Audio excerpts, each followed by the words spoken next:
Kita sampai kepada firman Tuhan. Beberapa minggu ini kita berbicara tentang kasih Tuhan. Kasih Tuhan yang sudah dicurahkan ke dalam hati kita, saudaraku. Saudara, kita melihat kalau kita mengasihi, saudaraku, kita juga mengampuni. Sebab kasih itu mengampuni. Salah satu contohnya yang telah kita lihat yaitu Yusuf dalam perjanjian lama. Kita mengetahui Yusuf ini anak Yakub, kemudian dijual oleh saudara-saudaranya ke Mesir. Dan Potifar, saudaraku, membeli Yusuf, kemudian menjadi budak di rumah Potifar. Dan istri Potifar ini tertarik pada Yusuf dan mengajaknya berbuat dosa. Tetapi dengan tegas Yusuf menolak. Dia tahu dosa itu akan menceraikan dia dengan Tuhan. Dia tahu dosa itu akibatnya jelek sekali. Dia tahu dosa itu, saudaraku, akan menggagalkan panggilan Tuhan dalam hidupnya. Dia tahu dosa itu menduka citakan hati Tuhannya. Oleh sebab itu dia menolak dosa itu, saudaraku. Dan istri Potifar menjadi marah dan memfitnah Yusuf. Akibatnya Yusuf dimasukkan dalam penjara. Bukan sebentar, tetapi walaupun demikian Yusuf tidak mendendam. Yusuf, saudaraku, tidak marah, tidak menyimpan kepahitan, saudaraku. Tidak bermaksud untuk membalas dendam. Tidak bermaksud untuk membunuh kapan nanti dia keluar dari penjara. Tidak, saudaraku. Tetapi Yusuf, saudaraku, mengasihi, saudaraku. Yusuf, saudaraku, mengampuni dosa istri Potifar ini. Dosa Potifar, saudaraku. Dia tidak mau menyimpan kepahitan dalam hatinya, saudaraku. Dia tidak mau palak. Dia tidak mau mendendam. Dengan kata lain, dia berjalan dalam roh. Ataupun berjalan dalam kasih. Yang tidak membalas kejahatan dengan kejahatan. Tidak membalas caci maki dengan caci maki. Tetapi dia mengalahkan kejahatan dengan kebaikan. Inilah hidup anak-anak Tuhan. Inilah dia anak-anak Tuhan, anak-anak terang. Yang berjalan dalam roh Tuhan. Yang berjalan dalam kasih, saudaraku. Saudara barangkali berkata, saya tidak sanggup berbuat demikian. Saya pun tidak sanggup, saudaraku. Dengan kekuatan saya sendiri, saudaraku.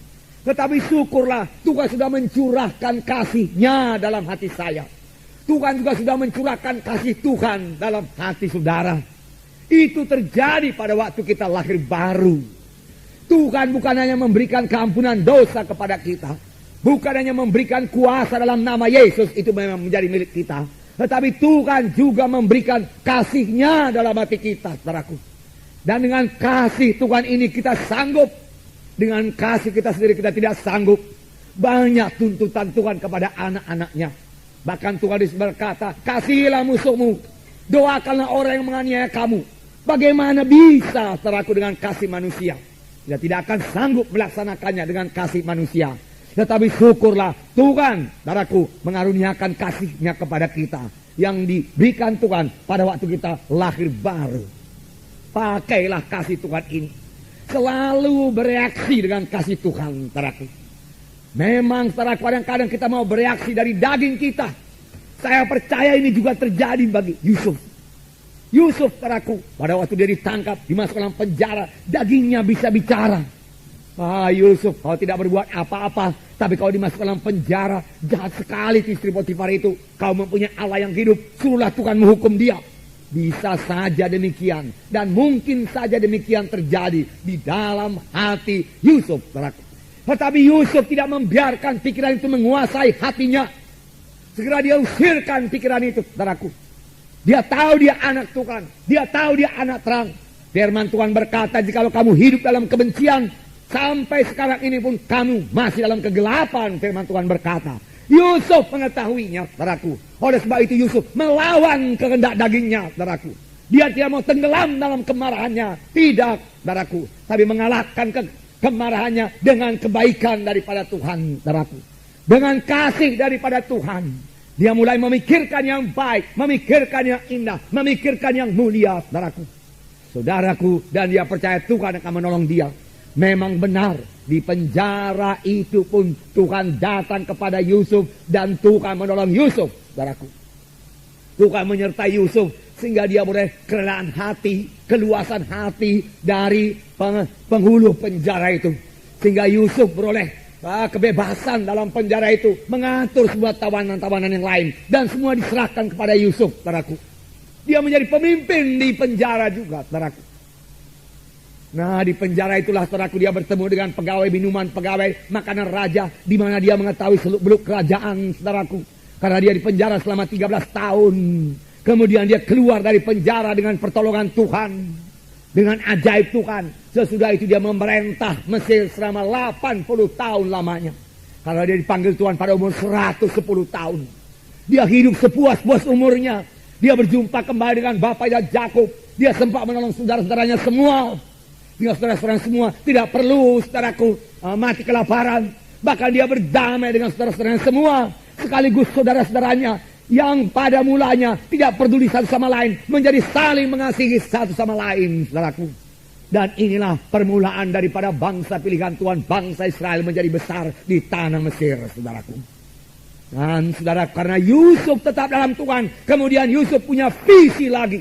Visi dari Roh Kudus, bahwasanya satu saat nanti bangsa pilihan Tuhan ini, bangsa yang besar ini akan keluar dari tanah Mesir dan menuju tanah perjanjian. Dan Yusuf berkata kepada tua-tua sidang pada waktu itu, pada waktu umurnya 110 tahun, berjanjilah kamu di depan Tuhan. Pada waktu kamu nanti meninggalkan tanah Mesir ini, bawalah tulang-tulangku beserta dengan engkau. Aku tidak mau tinggal di tanah Mesir, dia katakan. Aku tidak mau jadi mumi di sini, bagaimana kebiasaan orang Mesir. Aku tidak mau memiliki piramid, dia katakan. Tidak, dia bisa memiliki piramid karena dia sejajar dengan Firaun yang lain, saudaraku. Dia sangat berkuasa. Nah, tapi dia berkata, aku mau nanti bersama-sama dengan Tuhan. Tuhan akan memimpin kita keluar dari tanah Mesir ini ke tanah perjanjian. Aku mau berjalan bersama-sama dengan Tuhan. Aku mau melihat Tuhan, dia katakan. Aku mau melihat kuasa Tuhan. Aku mau masuk tanah perjanjian. Dan itu terjadi, saudaraku, puji Tuhan. Inilah terjadi bagi orang yang berjalan dalam Roh Tuhan, yang berjalan dalam kasih, yang selalu mengampuni, yang tidak membalas kejahatan dengan kejahatan, tetapi dengan kebaikan. Hatinya selalu terang dan dia mewarisi tanah Kanaan. Dia masuk ke tanah perjanjian. Puji Tuhan, saudaraku. Itu kasih yang mengampuni, saudaraku. Selalu mengampuni. Selalu kita sadar kita harus selalu mengampuni, saudaraku, selalu mengampuni. Dari itu, saudaraku, mari berjalan dengan kasih. Minggu-minggu yang lewat juga kita melihat bagaimana Yesus berjalan dengan kasih. Dan selalu kita baca, hati Yesus tergerak oleh belas kasihan. Dan saudaraku, kita melihat, saudaraku, bagaimana Yesus melihat orang banyak yang dengan rindu, saudaraku, dengan haus mendengarkan berita firman Tuhan. Sehingga mereka mendengarkannya sampai hampir malam. Orang-orang banyak itu tidak peduli lagi soal makan. Dan murid-murid sudah siap sedia menyuruh murid-murid menurut orang banyak itu pulang. Tetapi Tuhan berkata, jangan suruh mereka pulang. Mereka sudah lapar. Berilah mereka makan. Yesus memandang kepada orang banyak dan hati Yesus tergerak oleh belas kasihan. Inilah hati Yesus. Inilah kasih Yesus. Dia tidak mau membiarkan mereka pulang dengan laparnya. Hatinya tergerak oleh belas kasihan. Karena hatinya tergerak oleh belas kasihan, doanya berkuasa, mujizat pun terjadi, saudaraku. Biarlah ini menjadi teladan bagi kita.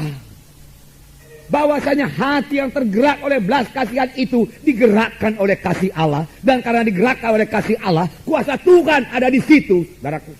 Dan kita bisa berdoa dan mujizat Tuhan akan terjadi. Yesus mengambil 5 roti dan 2 ikan. Lalu memecah belahkannya, saudaraku. Lalu 5.000 orang makan semuanya, saudaraku. Sampai kenyang dan sisanya 12 bakul. Mujizat terjadi. Bahkan mujizat selalu terjadi sampai sekarang ini, di mana ada hamba Tuhan, anak Tuhan yang hatinya tergerak oleh belas kasihan. Karena iman bekerja oleh sebab kasih. Tidak cukup hanya mengetahui firman Tuhan saja. Tidak cukup hanya percaya kepada firman Tuhan. Bagus sekali percaya kepada firman Tuhan, saudaraku. Tidak cukup hanya mengakui, mengucapkan firman Tuhan. Bagus sekali. Namun itu saja tidak cukup untuk menurunkan mujizat Tuhan. Ada anak-anak Tuhan yang sudah percaya kepada firman Tuhan, mengakui firman Tuhan, saudaraku, mengucapkan firman Tuhan. Lalu dia berharap, saudaraku, akan turun mujizat Tuhan yang luar biasa. Tetapi berkat mujizat belum turun juga. Mari kita cek di mana yang kurang. Biasanya yang kurang yaitu kasih. Sebab iman bekerja oleh sebab kasih. Di mana ada kasih, di situ ada terang, di situ ada iman, di situ ada kuasa, ada berkat, ada kemenangan. Haleluya saudara.